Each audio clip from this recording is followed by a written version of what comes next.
tentang gimana kita belajar memahami maunya Allah.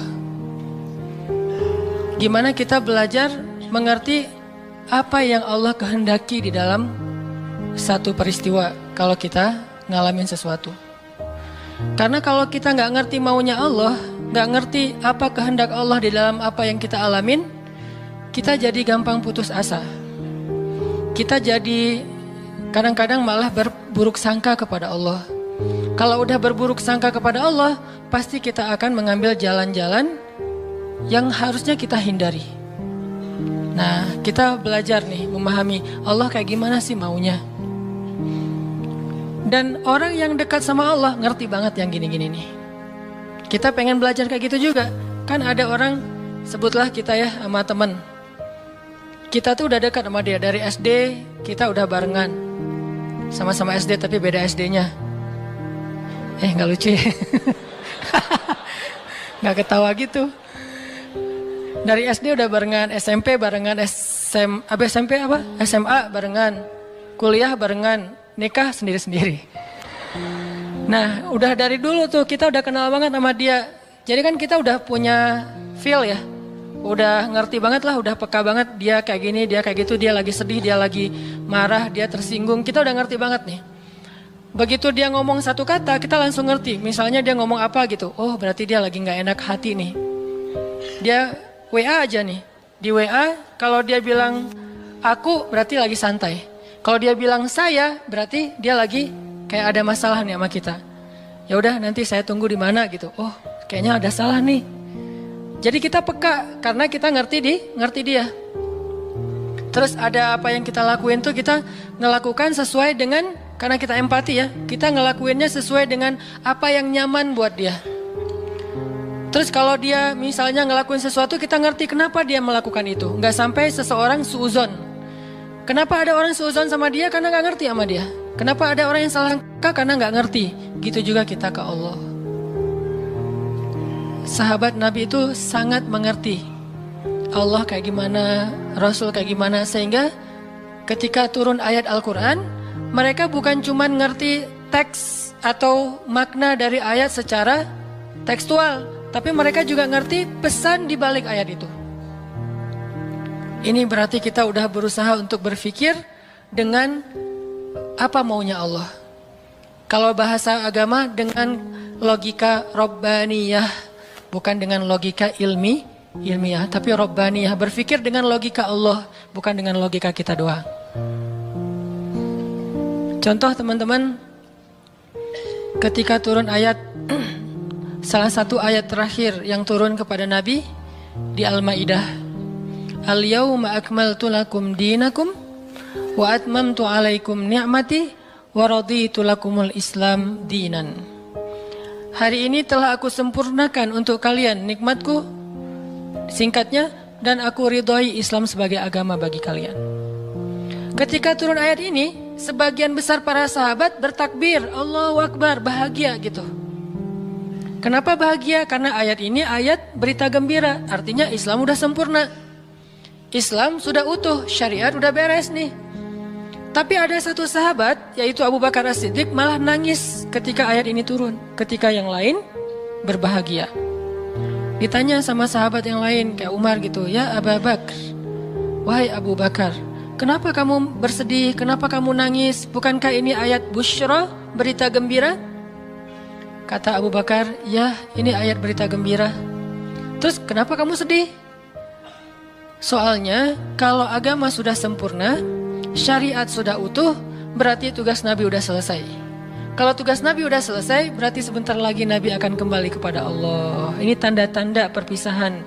Bisa dibilang kalau haji itu ada haji wada, ayat juga ada ayat wada, ayat perpisahan. Salah satu ayat perpisahan surat Al-Maidah ini. Barulah para sahabat yang lain realize, dan mereka pun menangis. Ini berpikir, merasanya itu udah benar-benar peka. Kalau bahasa kemanusianya empati gitu. Kayak saya pernah jalan sama istri.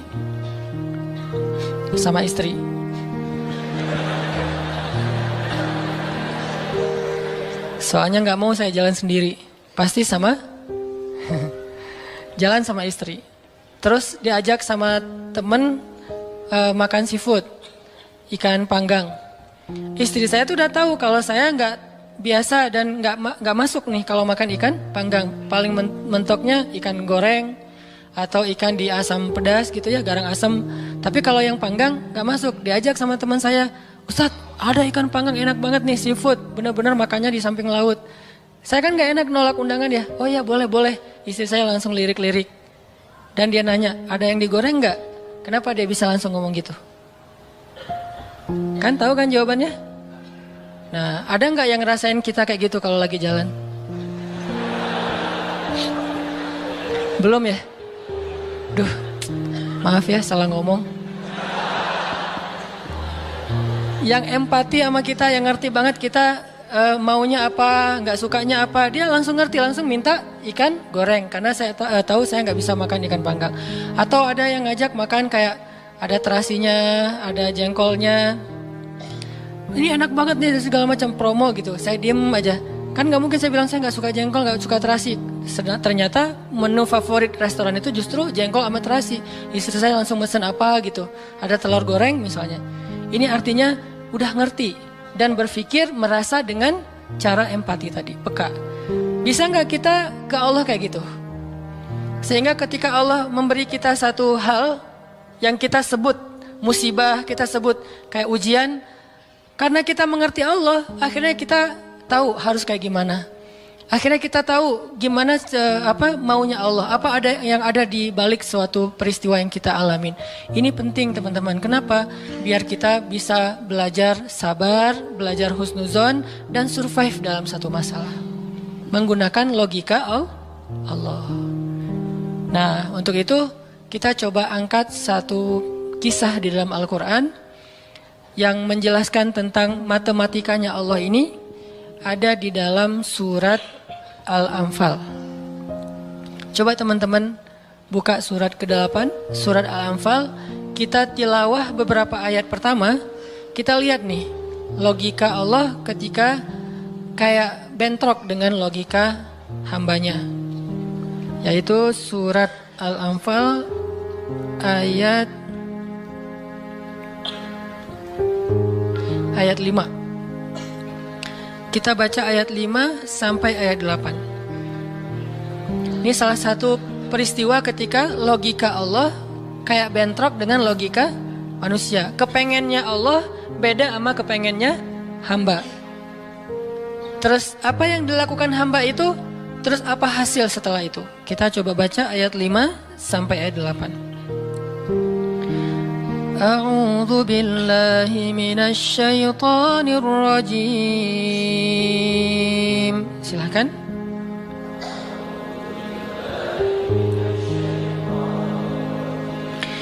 Bismillahirrahmanirrahim. Kama akhrajaka rabbuka min baitika bil haqq وَإِنَّ فَرِيقًا مِنَ الْمُؤْمِنِينَ لَكَارِهُونَ يُجَادِلُونَكَ فِي الْحَقِّ بَعْدَمَا تَبَيَّنَ كَأَنَّمَا يُسَاقُونَ إِلَى الْمَوْتِ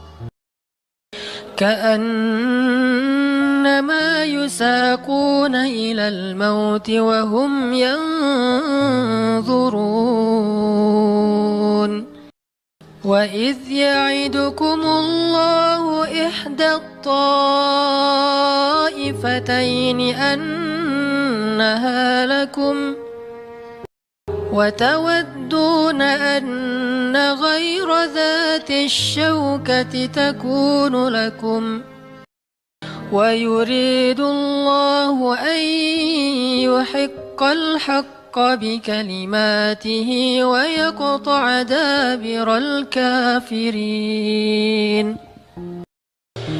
ليحق الحق ويبطل الباطل ولو كره المجرمون. Yaitu sebagaimana Tuhan kalian telah menyuruh kalian untuk pergi dari rumah kalian dengan sebenar-benarnya. Meskipun sesungguhnya sebagian dari orang-orang yang beriman itu tidak menyukainya. Mereka membantahmu, wahai Muhammad, tentang kebenaran setelah nyata bahwa mereka pasti akan menang.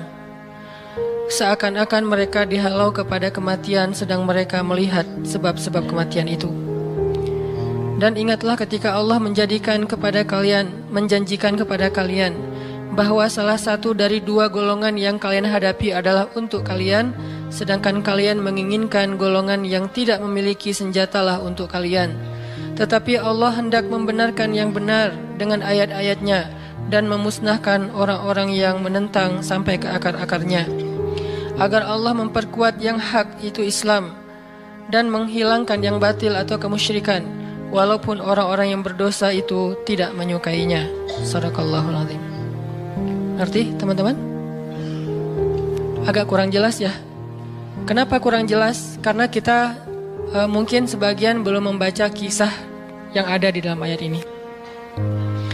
Salah satu tips paling gampang kalau kita pengen ngerti ayat Al-Quran, baca dulu sejarah yang berkaitan dengan ayat itu. Kalau dalam ilmu tafsir itu disebut dengan asbabun nuzul, peristiwa-peristiwa yang menyebabkan turunnya ayat tersebut. Contohnya surat Al-Anfal. Kalau teman-teman pengen ngerti surat Al-Anfal, coba sebelum baca surat Al-Anfal, baca dulu peristiwa Perang Badar secara lengkap.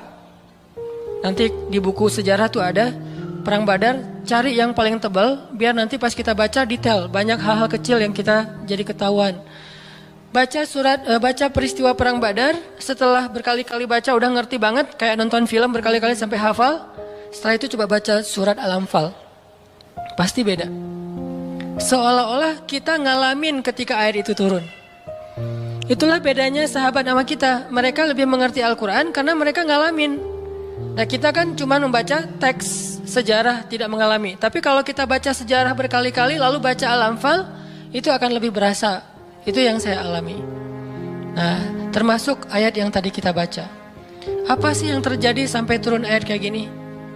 Yang terjadi dulu di tahun kedua setelah Nabi hijrah ke Madinah, orang-orang Mekah yang dipimpin oleh Abu Sufyan mau berdagang ke Syam.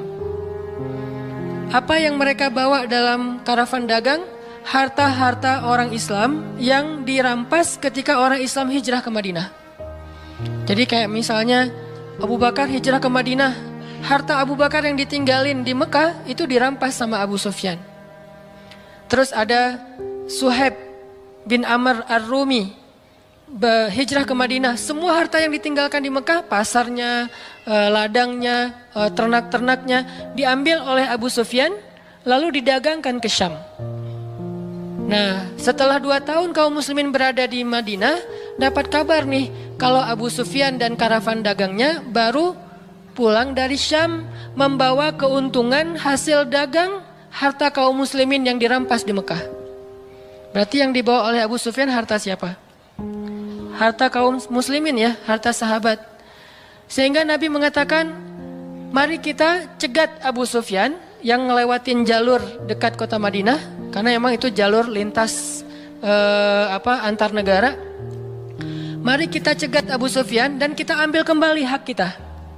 Itu tawaran Nabi kepada orang-orang Muhajirin. Makanya bisa dibilang perang Badar ini perang khusus buat orang Muhajirin. Orang Ansor gak boleh ikut, karena awalnya juga pengen ngambil harta orang Muhajirin. Itu skenario awal, mencegat karavan dagang untuk mengambil kembali hak mereka.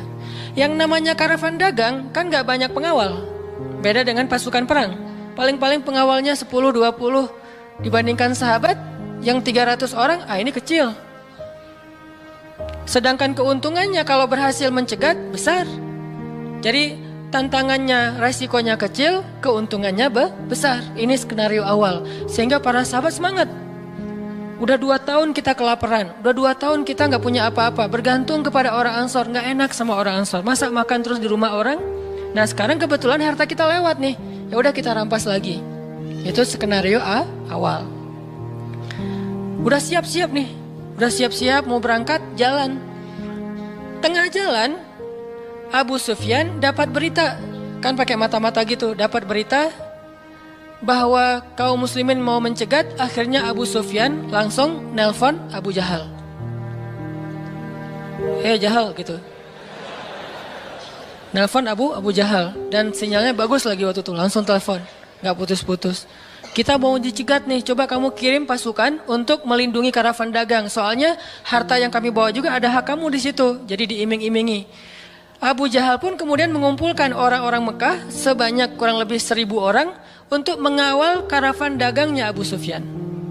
Langsung melesat, satu pasukan bergerak cepat, sehingga sekarang ada 2 target. Satu karavan dagang, satu lagi pasukan militer yang jumlahnya 1.000 orang. 3 kali lipat lebih banyak dari kaum muslimin. Tiba-tiba turun ayat kepada Nabi. Terus Nabi mengatakan kepada para sahabat, wahai para sahabat, sekarang kita punya 2 pilihan. Mau tetap mencegat Abu Sufyan, atau kita sekarang malah beralih ke Abu Jahal dengan pasukannya. Sok pilih yang mana kalian. Kaum muslimin sebagian besar memilih tetap seperti rencana awal, mencegat karavan dagang. Jangan mencegat pasukan. Ngapain kita capek-capek perang sama Abu Jahal, untungnya nggak ada. Terus pasukannya lebih banyak, resikonya lebih besar. Dan mereka terlatih, kita sipil yang dipersenjatai seadanya. Mending kita tetap kepada Abu Sufyan, untungnya besar, resikonya kecil, dan sama-sama sipil. Tapi ternyata ketika disuruh pilih kayak gitu, kaum muslimin udah memilih pilihan mereka, Allah memilih pilihan Allah. Kata Allah, enggak, aku memilih kalian menghadapi Abu Jahal. Berat gak sih kayak gitu? Ini matematika Allah, hitung-hitungannya Allah nih. Logika Allah. Kadang hidup kita kayak gitu banget teman-teman. Kita pengen kuliahnya ini, ternyata yang lulusnya bagian ini. Saya dulu pengen kedokteran, tapi lulusnya malah ke Mesir. Ya alhamdulillah, karena nilai eksatnya jelek. Ya udahlah ke Mesir aja. Dan ke Mesir juga dulu niatnya bukan mau kuliah, mau main. Wah bagus juga kan, dulu ada Dunia dan Berita suka perkiraan cuaca gitu kan, internasional. Kairo hujan gitu. Wah Kairo, pengen kuliah ke luar negeri. Artinya bukan pengennya saya ke Kairo, tapi Allah menghendaki kayak gitu.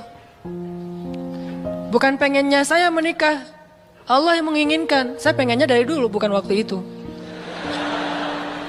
Jadi bukan pengennya saya menunda pernikahan ya. Pengennya mah 17 tahun nikah wilah. Lulus SMA atau belum lulus mah nikah. Tapi pengennya Allah usia 22 tahun. Ada yang 32 tahun. Ada yang 42 tahun. Ada yang masih betah sendiri. Nah pengennya kita mah udah mau nikah nih sekarang nih. Tapi pengennya Allah, jangan, kamu jaga ibu dulu. Pengennya kita kerjanya kayak gini nih, usaha, tapi takdirnya Allah jadi misalnya masuk ke pegawai negeri, atau sebaliknya pengennya pegawai negeri malah jadi pengusaha, dan seterusnya.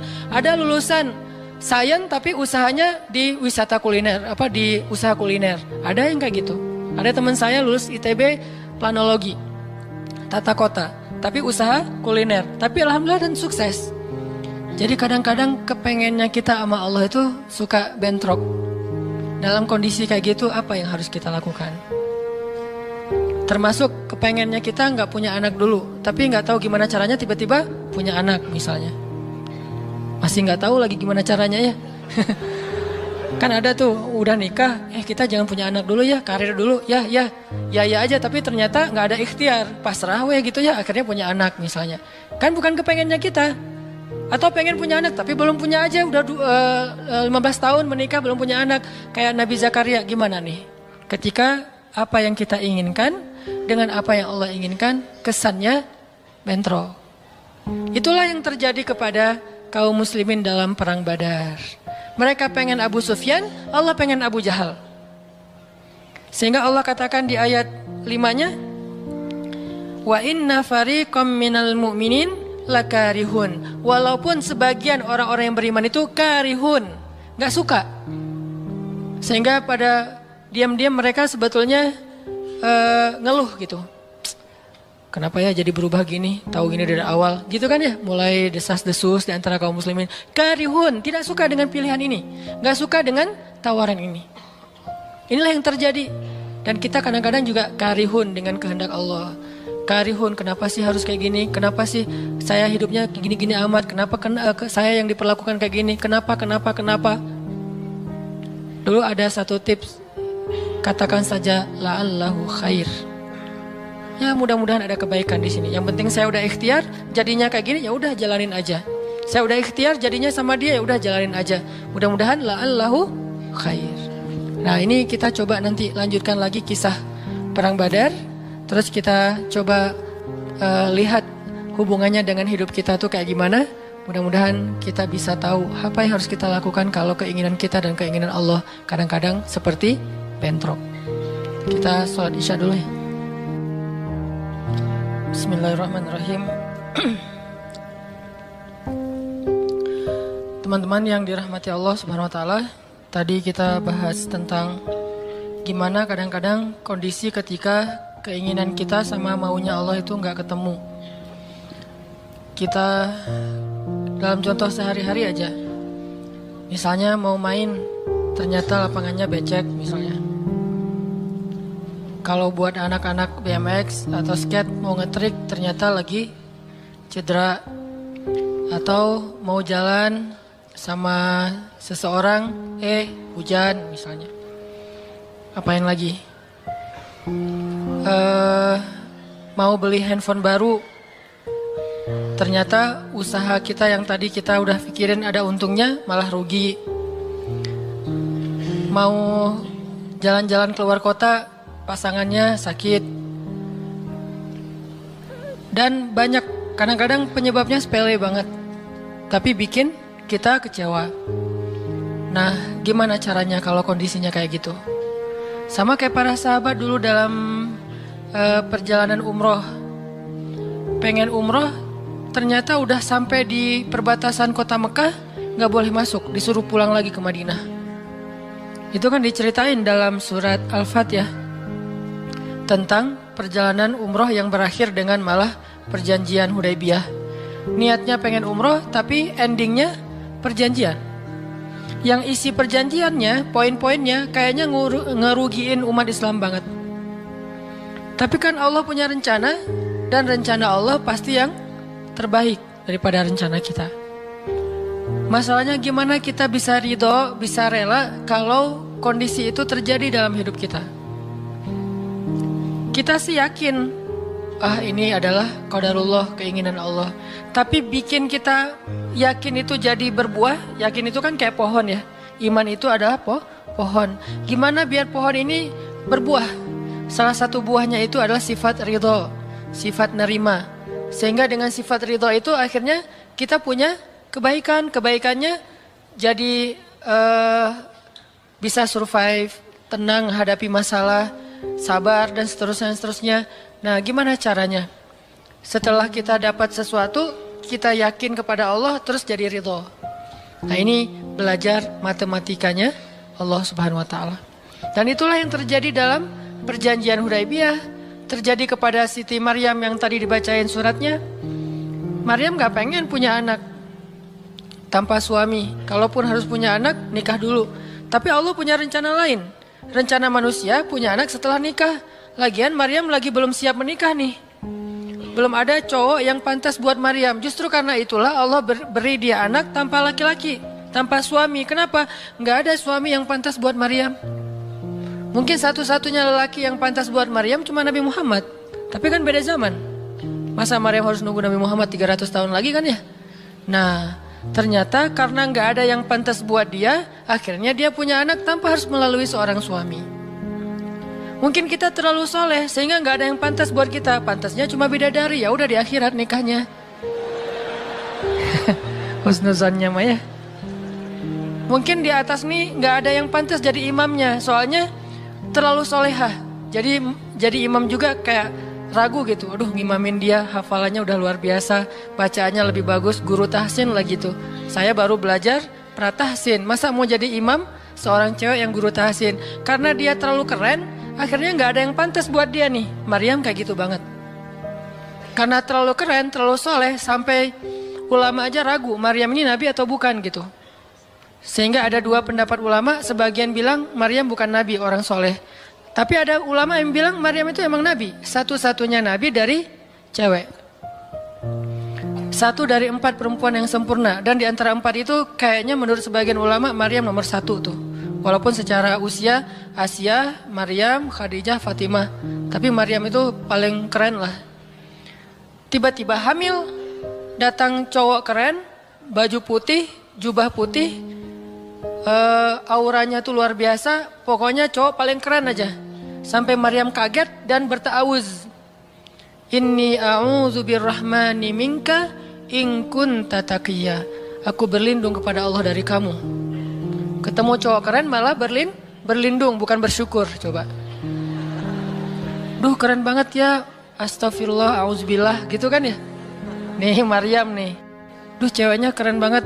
Udah lama ngelihat baru auzubillah. Enggak, dari awal auzubillah. Kenapa? Ada pasangan di sebelah gitu. Ada istrinya.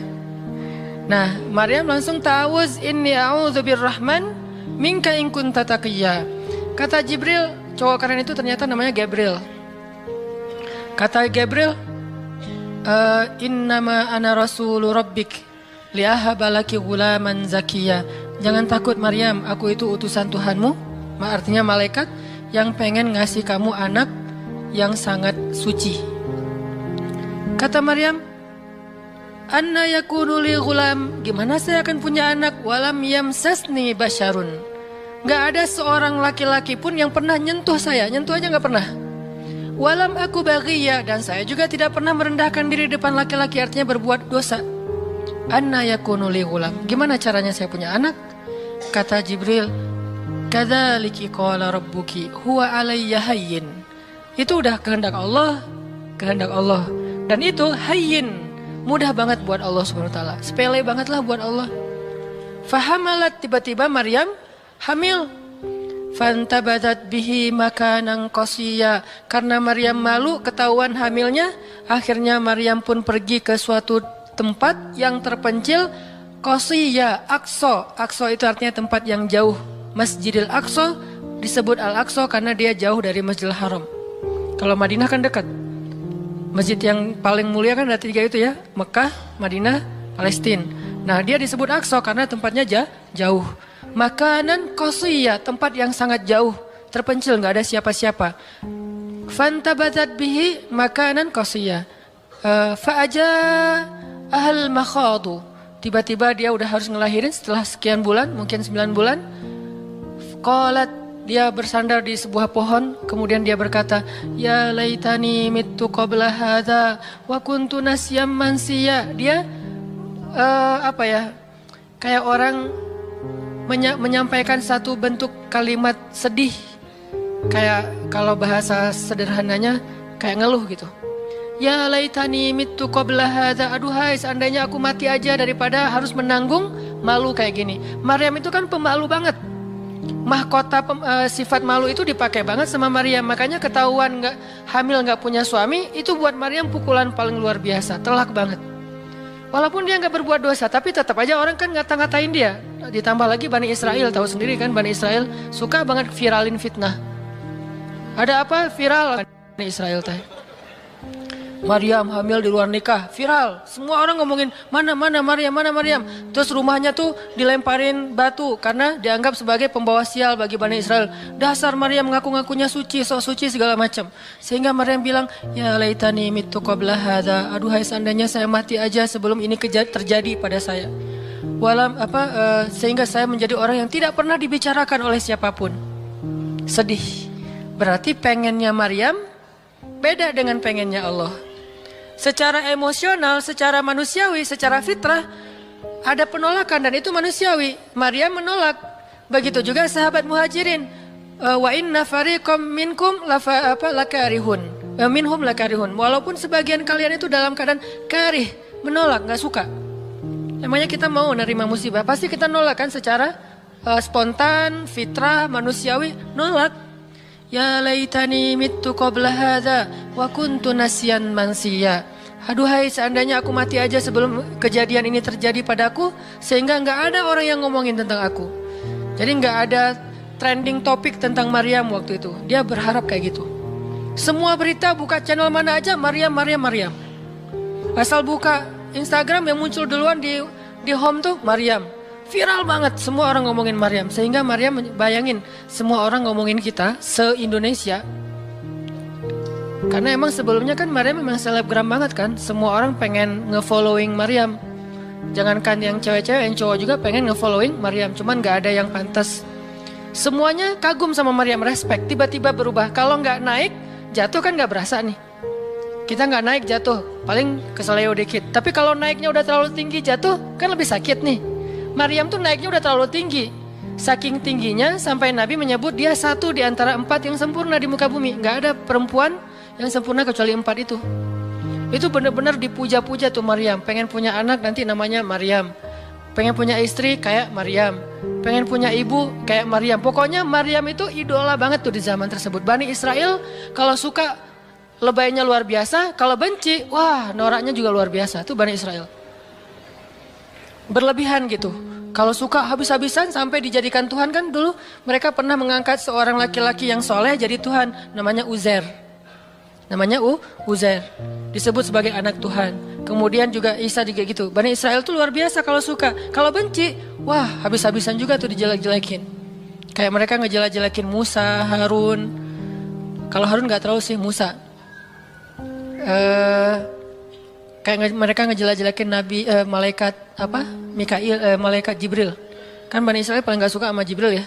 Jadi gak ada orang Yahudi nama anaknya Gabriel tuh gak ada. Rata-rata nama anaknya Michael.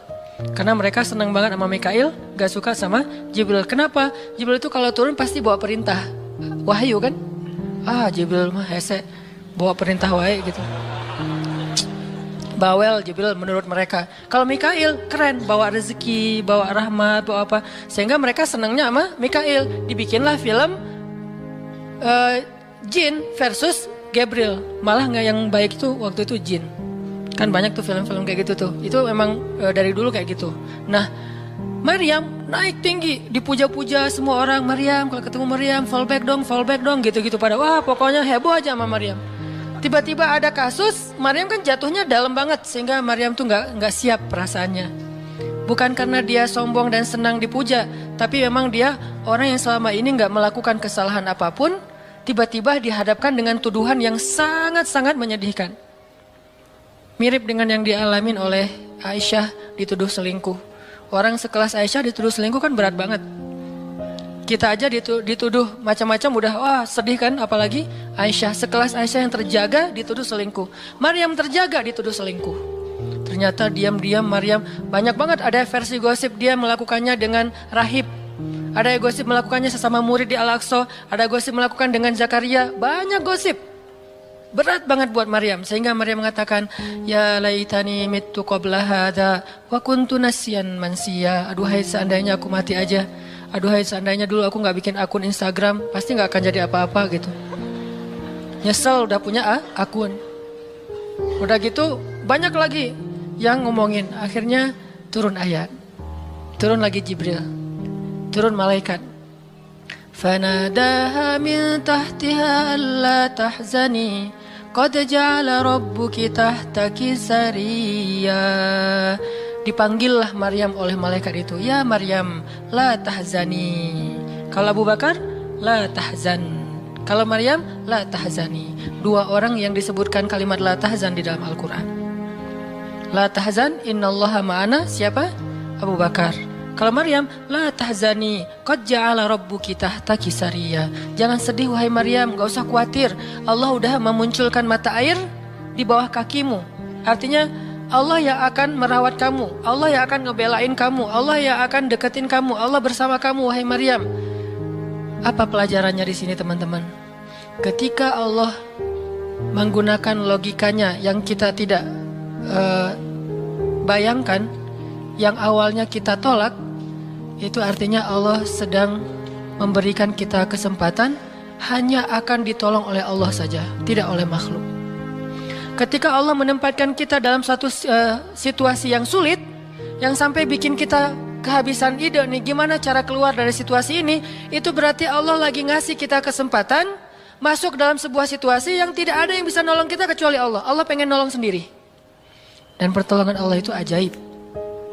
Tapi kalau Allah tempatkan kita dalam sebuah situasi yang kita masih berpikir dan menemukan beberapa jalan walaupun belum pasti bisa, berarti kita masih diberikan kesempatan yang nolong kita itu makhluk. Oh, minta tolong ke si fulan, minta tolong si fulan. Tapi begitu kita mentok, kenapa ya kok berat banget nih masalah saya? Berarti Allah lagi menempatkan kita di sebuah situasi yang Allah sendiri yang akan menolong kita. Itulah perang Badar, itulah perang Ahzab, itulah Hudaybiyah, itulah Maryam, itulah banyak kisah kayak gitu. Situasi yang kayak udah mentok banget, yang gak pernah kita bayangkan, yang kita awalnya pasti nolak secara spontan. Berarti Allah lagi nempatin kita di sebuah situasi yang Allah pengen men-treat kita langsung sendiri, gak mau pakai yang lain.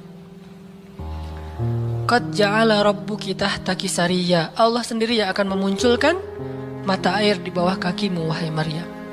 Ayub juga kayak gitu. Semua dokter datang, habis uang Ayub untuk biaya dokter tapi gak sembuh. Kenapa? Allah gak pengen kesembuhannya dengan cara-cara yang kebayang oleh Ayub. Allah gak pengen kita dapat jodoh dengan cara yang kebayang oleh kita. Reunian, stalking Instagram, salah ngambil kebab. Pokoknya yang kebayang sama kita itu gak akan. Kenapa? Allah pengen ngasih kita cara yang cuman Allah sendiri yang tahu, dan itu surprise. Dan itu istimewa banget. Apa itu? Kalau saya tahu berarti bukan surprise kan? Tunggu aja, masing-masing punya rahasia sendiri-sendiri. Dan ini yang bikin kita terus berharap. Sehingga Maryam tiba-tiba ngelihat di bawah kakinya sama Isa udah ada mata air. Minumlah dari mata air itu. Terus kata Allah, wa huzzi ilaiki bijid'in nakhlah tusaqit alaiki rutban janiyya. Ya Maryam, goyangkan pohon kurma yang ada di sebelahmu. Kan dia tadi bersandar di pohon kurma pas ngelahirin, terus disuruh goyangin tuh pohon kurma. Saya pernah bilang, bayangin gimana seorang perempuan yang baru ngelahirin, yang lagi lemah, disuruh goyangin pohon kurma. Pohon kurma itu ukuran diameternya sebesar meja ini nih, lebih besar daripada diameter pohon kelapa. Bayangin, ngegoyang pohon kurma sebesar ini, seorang perempuan, goyang gak tuh pohon? Gak bakal. Laki-laki aja gak goyang, apalagi sendiri. 10 orang laki-laki aja ngegoyang pohon kurma segede ini, belum tentu goyang. Goyang aja enggak, apalagi sampai ngejatuhin buah kurma. Kalau buah kurma yang udah tua jatuh masih mending, nih yang muda jatuhnya tuh. Berarti kan goyangnya lumayan tuh. Berapa skala Richter ya?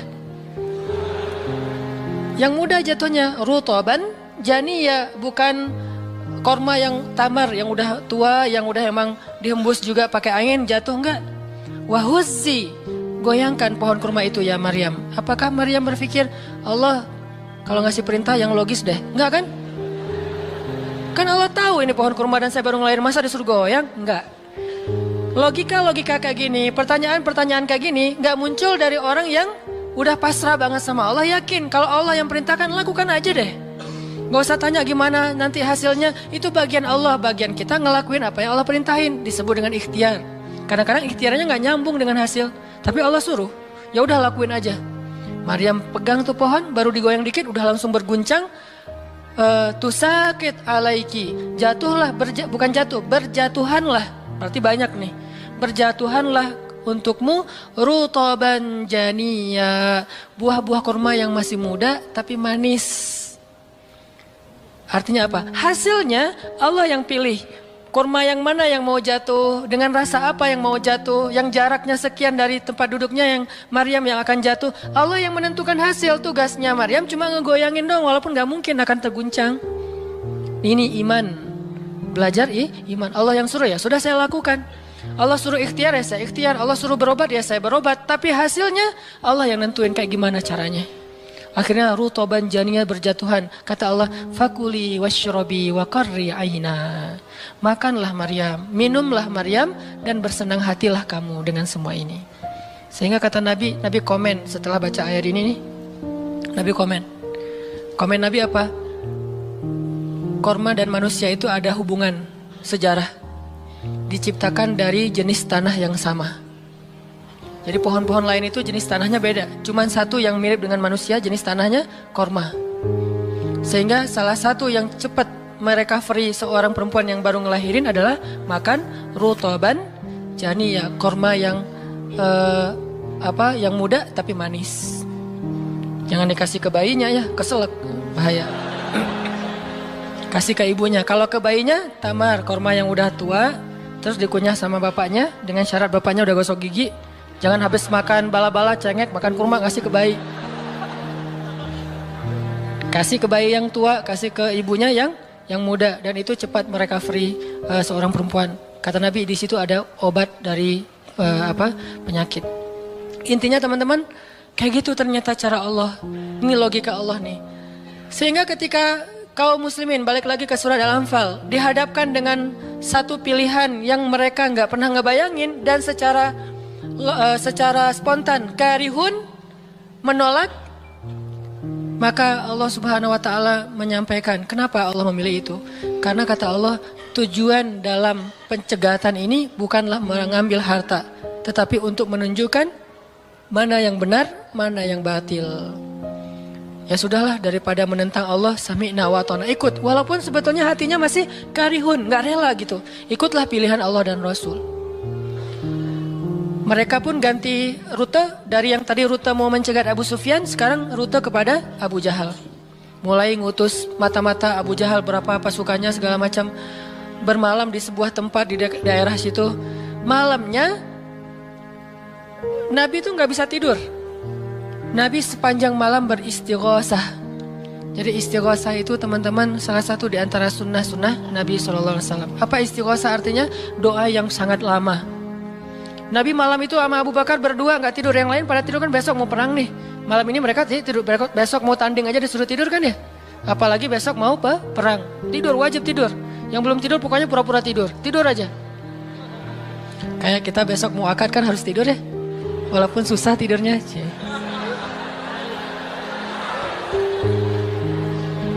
Pokoknya kalau mau akad gak bisa tidur teman-teman. Ngapain? Ngafal aja, saya terima kok.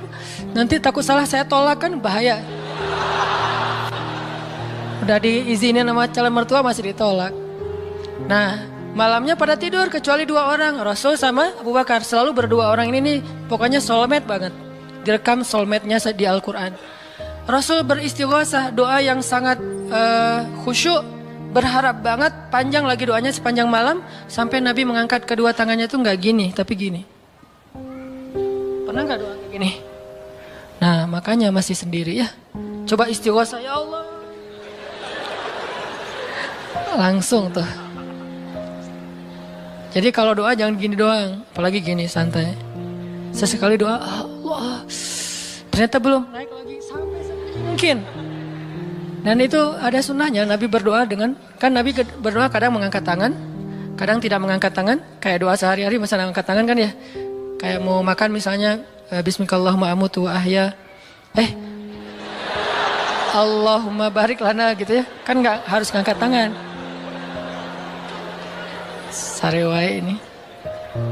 Nah, udah kadang Nabi doanya gini, nelunjuk. Bukan perintah Allah, ya Allah kasih lo ya, enggak. Nelunjuk dengan filosofi Arab sama filosofi Indonesia beda. Makanya jangan menerjemahkan teks Arab dengan konteks kita, dengan persepsi kita. Terjemahkan dengan persepsi bahasa sendiri. Apa sih maksudnya? Gitulah. Jadi di Arab tuh kalau gini bukan merintah.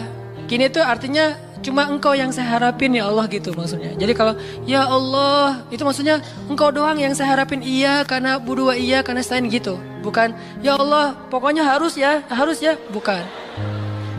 Kalau kita pakai dengan logika kita kan, kok doa sih gak sopan sama Allah kayak gitu-gitu amat. Kalau ke manusia mungkin gitu agak kurang sopan. Kalau ke Allah sopan. Bisa gini, bisa biasa aja, bisa gini. Gini juga ada beberapa level. Ada yang gini sampai ke paling atas. Biasanya yang paling atas tuh bab jodoh sih. Kalau bab kuliah masih gini, kerja, giliran jodoh paling tinggi. Apalagi kalau udah jodohnya balikan sama mantan. Tuh kayaknya naik kursi. Lebih tinggi lagi. Jadi malam itu Nabi beristighosah sampai syal beliau jatuh, nangis, janggut beliau basah dengan air mata, nangis panjang malam, ya Allah jika besok kami kalah perang, terbunuh semua, mungkin di muka bumi ini gak akan ada lagi orang yang menyebut la ilaha illallah. Abu Bakar ngambil rida syalnya Rasul ditaruh lagi, cukup bagimu ya Rasulullah, cukup ya Rasulullah. Allah udah mendengar. Abu Bakar menenangkan Rasul, tapi Rasulullah terus saja gitu. Kayak kita lagi doa kata teman, udah Allah udah dengar, taruh dulu. Kalau kita mah gitu ya. Nah, tapi jangan dibayangin gitu. Rasulullah pasti khusyuk banget, gak kayak kita. Udah selesai berdoa, pagi-pagi sahabat riuh. Innalillah gitu. Kalau kita kan innalillah pasti ada yang meninggal ya. Siapa yang meninggal?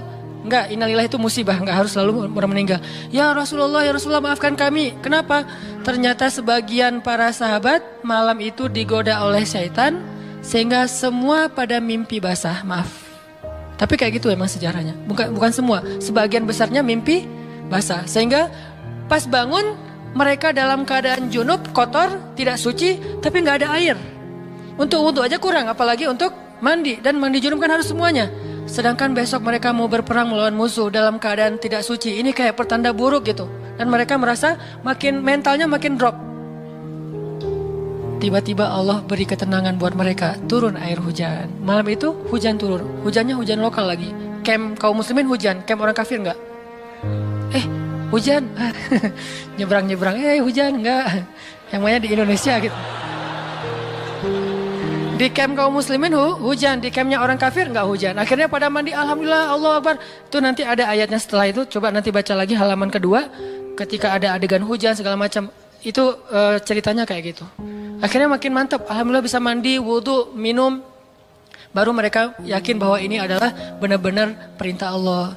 Nah, hidup kita tuh kalau kita ngejalanin hal-hal kayak gini, kita bakalan kayak lagi jalan bareng Allah. Sehingga nanti kita akan banyak ngelihat keajaiban-keajaiban Allah. Kalau kita nggak pernah masuk dalam situasi ini, kita tuh kenal Allah cuma dari kata orang, nggak pernah jalan bareng. Kita kayak kenal seseorang, tapi kata teman kita. Cuma lihat postingannya doang, tapi nggak pernah jalan bareng, jadi nggak kenal dekat gitu, dan nggak akan dapat feel.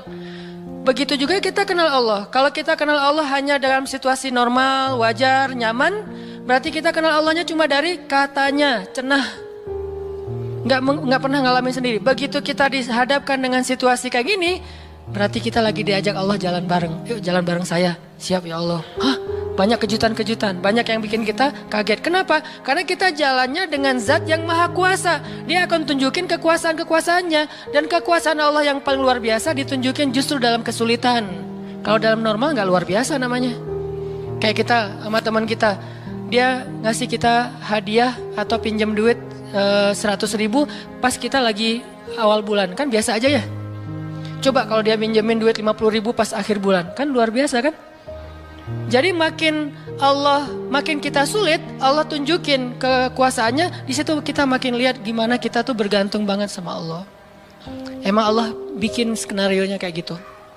Sehingga kalau kita teman-teman dihadapkan atau dikondisikan sama Allah dalam suatu keadaan yang kita nggak siap, yang kita nolak, yang kita berontak, tapi di sisi yang lain kita yakin ini ketentuan Allah, belajar meyakini, oh Allah lagi ngajak saya jalan nih.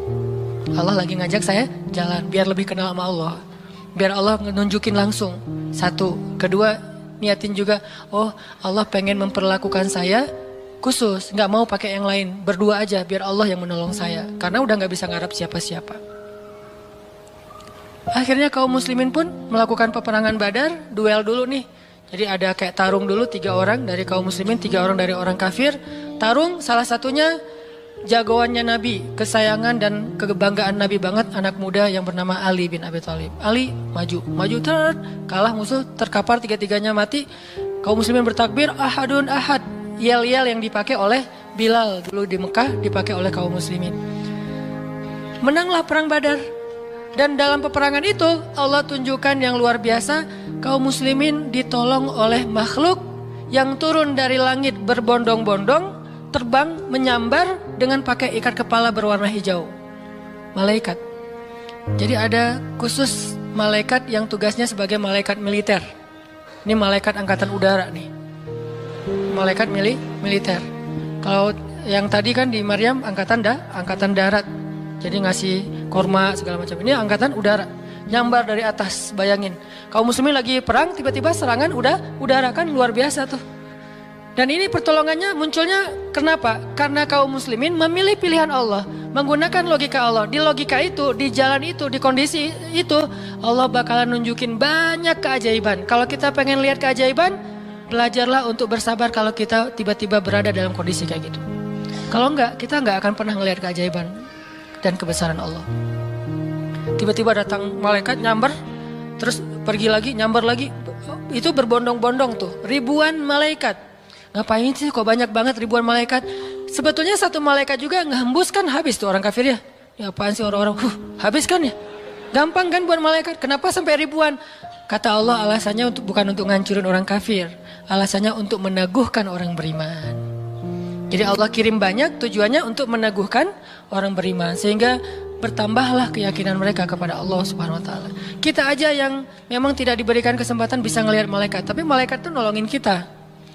Terutama nolongin teman-teman yang masih fisabilillah. Itu Allah, malaikat dekat banget sama mereka.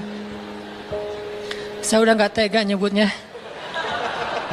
Udah lama kan saya gak menggunakan kata itu ya. Gak tega juga lama-lama. Teman-teman yang masih sendiri, yang masih dalam penantian, malaikat itu kalian gak sendiri. Ada malaikat di sebelah. Malaikat juga kasihan sama kita. Kita aja yang nggak ngelihat. Ada malaikat. Kenapa di sini? Saya khusus ditugaskan nemenin orang-orang kayak kamu dan teman-teman kamu. Oh ya, malaikat yang khusus nemenin yang berstatus J tadi. Ada hadisnya Ustadz? Nggak ada sih. Tapi yakinlah bahwa malaikat itu diutus untuk menolong orang-orang yang sabar.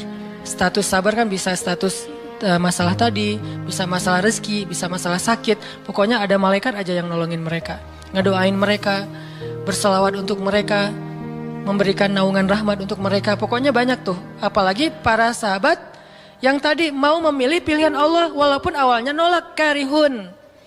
Karena udah milih pilihan Allah, Allah berikan pertolongan yang luar biasa. Mungkin kalau tadi mereka maksain pilihan sendiri, bisa jadi dua-duanya gak dapat. Abu Jahal gak dapat, Abu Sufyan gak dapat apa-apa. Untungnya mereka bersabar memilih pilihan Allah. Itulah hidup. Makanya teman-teman, kalau pas kita dapat satu musibah atau satu masalah, satu ujian, kehilangan sesuatu, itu berarti kita dikasih kesempatan untuk ngedapetin sesuatu yang lebih baik. Gimana caranya? Berhusnuzon kepada Allah. Karena kata Allah, Ana inda dhanni abdi bi, aku tergantung prasangka hambaku kepadaku. Berarti kalau kita misalnya lagi dapat masalah, terus kita berhusnuzon, oh Allah pengen ngasih yang lebih baik, itu Allah berarti kayak gitu. Kan kesempatan kan? Kenapa kita malah gunain kesempatan itu untuk bersuuzon? Kenalah kita dengan apa yang kita persangkakan. Aku tergantung prasangka hambaku kepadaku. Pas ada musibah kehilangan sesuatu, oh mungkin memang Allah pengen ngasih saya yang lebih baik dari ini. Ini kan udah lama saya pakai, ini udah 2 tahun, 3 tahun, pengen diganti sama Allah. Itu gitu banget Allah tuh sama kita. Terus kenapa kita gak mau berprasangka baik kalau kayak gitu? Masalah yakin. Kalau kita malah pas dikasih musibah kehilangan sesuatu bilang, apa lagi maunya Allah? Kayaknya Allah gak senang dengan saya taubat nih. Maka Allah juga akan memperlakukan kita kayak kita prasangkain. Makanya kalau kita dapat musibah, ujian, itu berarti kita dikasih kesempatan untuk memikirkan sesuatu yang baik yang akan Allah kabulkan. Kalau nggak dikasih itu, berarti kita nggak dikasih kesempatan memikirkan yang lebih baik. Begitu dikasih, oh saya harus mikirin yang lebih baik nih. Kayak gitu aja terus. Apapun musibahnya. Termasuk yang tadi, gagal dalam hubungan, diputusin atau ditolak. Kita mikirin, oh berarti Allah mau ngasih yang lebih baik dari dia. Ternyata tetap ujung-ujungnya dia juga. Kok bisa?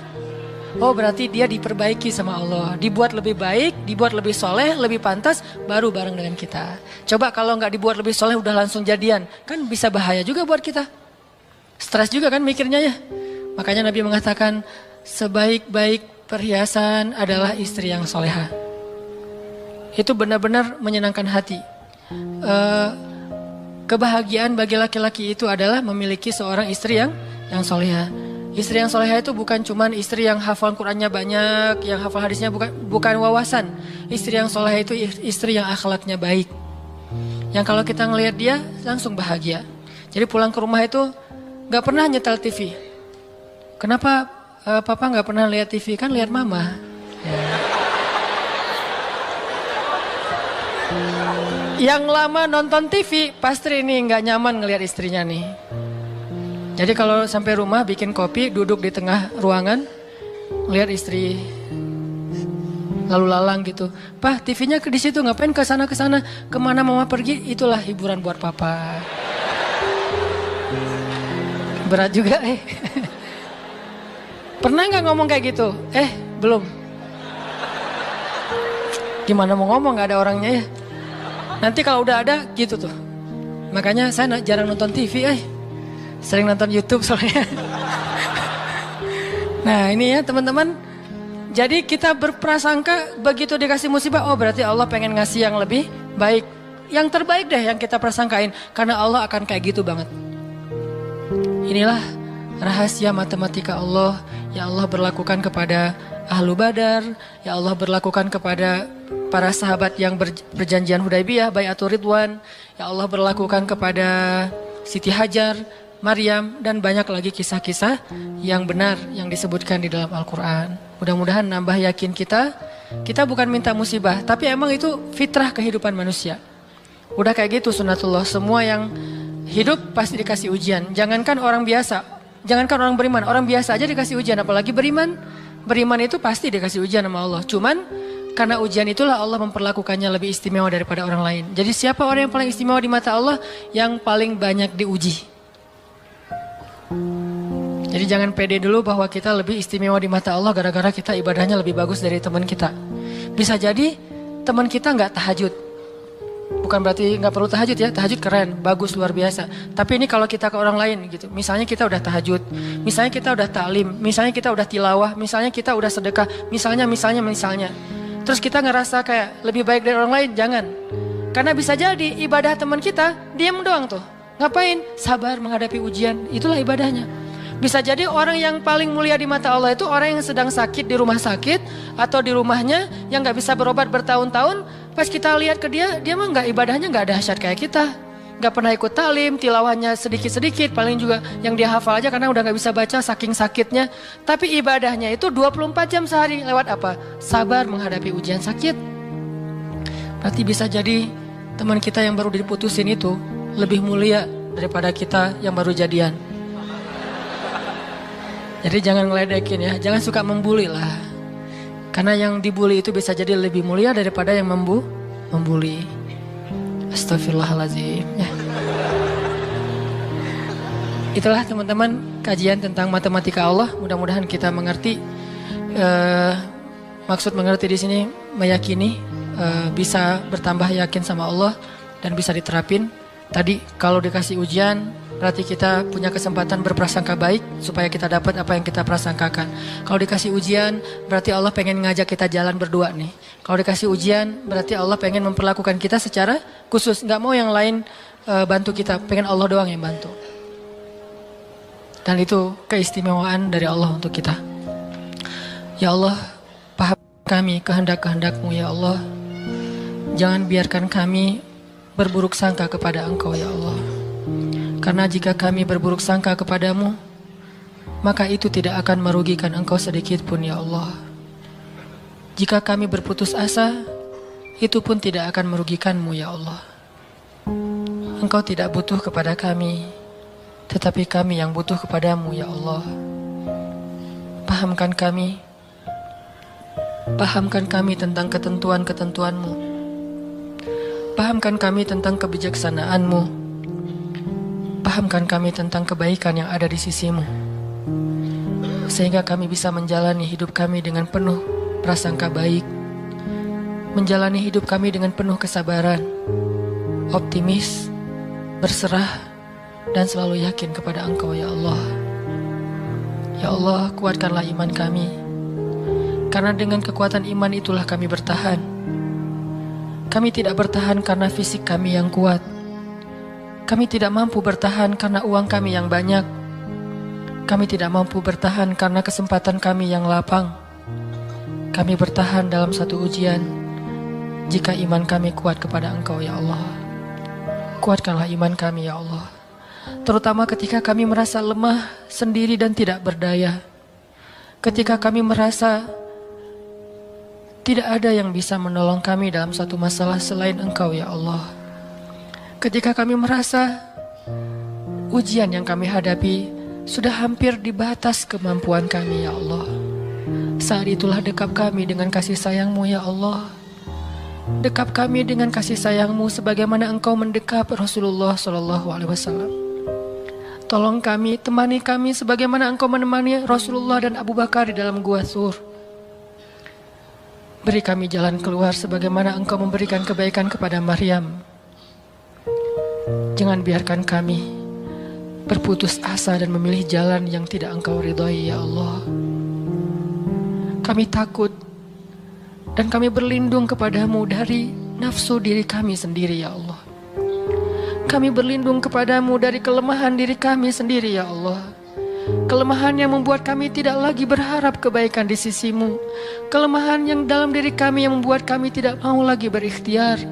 Kelemahan dalam diri kami yang membuat kami berputus asa. Kami berlindung kepadamu dari kelemahan itu ya Allah. Fahamkan kami. Pegang kami erat ya Allah ketika kami akan terjatuh.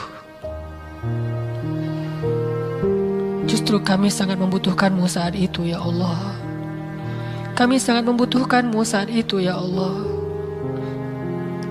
Janganlah Engkau tinggalkan kami di saat-saat kami paling lemah. Janganlah Engkau tinggalkan kami di saat kami gamang dan bingung. Bukankah Engkau berfirman, Alam yajidka yatiman fa'awa wa wajadaka dhallan fahada wa wajadaka ailan faghna. Engkau yang menemani orang yang merasa yatim sendiri. Engkau yang memberi petunjuk kepada orang yang bingung dan tidak tahu arah. Dan Engkaulah yang mencukupkan orang-orang yang kekurangan dan kelaparan.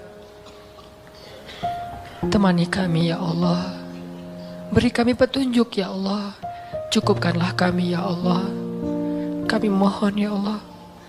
Genggamlah hati kami ketika kami dalam keadaan rapuh. Ketika kami dalam keadaan galau. Ketika kami dalam keadaan lemah. Ilahana, jangan lepaskanlah ikatan-Mu kepada kami. Jangan lepaskan pandangan kasih sayang-Mu atas kami. Jangan lepaskan dekapan-Mu dari kami ya Allah. Janganlah Engkau turunkan baro'ah-Mu kepada kami sebagaimana Engkau turunkan baro'ah kepada orang-orang yang Engkau murkai. Jangan Engkau biarkan hidup kami istidraj kepada kehancuran sebagaimana Engkau pernah mengistidrajkan orang-orang yang Engkau benci. Sayangi kami ya Allah. Dekatkan kami kepadamu ya Allah. Itulah yang paling berharga dalam hidup kami ya Allah. Kadang kami bisa menjauh dari seseorang yang kami sayangi. Kadang kami bisa kekurangan dari hal-hal yang kami butuhkan. Kadang kami bisa merasa lemah dan tidak berdaya. Tetapi asalkan Engkau ada di sebelah kami, asalkan Engkau bersama dengan kami, maka semua itu akan bisa kami lalui ya Allah. Jangan tinggalkan kami sedetik pun dalam hidup kami ya Allah. Jangan tinggalkan kami sedetik pun dalam hidup kami ya Allah. Rabbana, dengarkanlah doa-doa kami ya Allah. Perkenankanlah permohonan-permohonan kami ya Allah. Terimalah amal-amal kami walaupun masih sedikit dan banyak keterbatasan. Dan ampunkan dosa-dosa kami ya Allah. Rabbana atina fid dunya hasanah wa fil akhirati hasanah wa qina adzabannar. Subhanakallahumma wa bihamdika asyhadu an la ilaha illa anta astaghfiruka wa atubu ilaik. Assalamualaikum warahmatullahi wabarakatuh.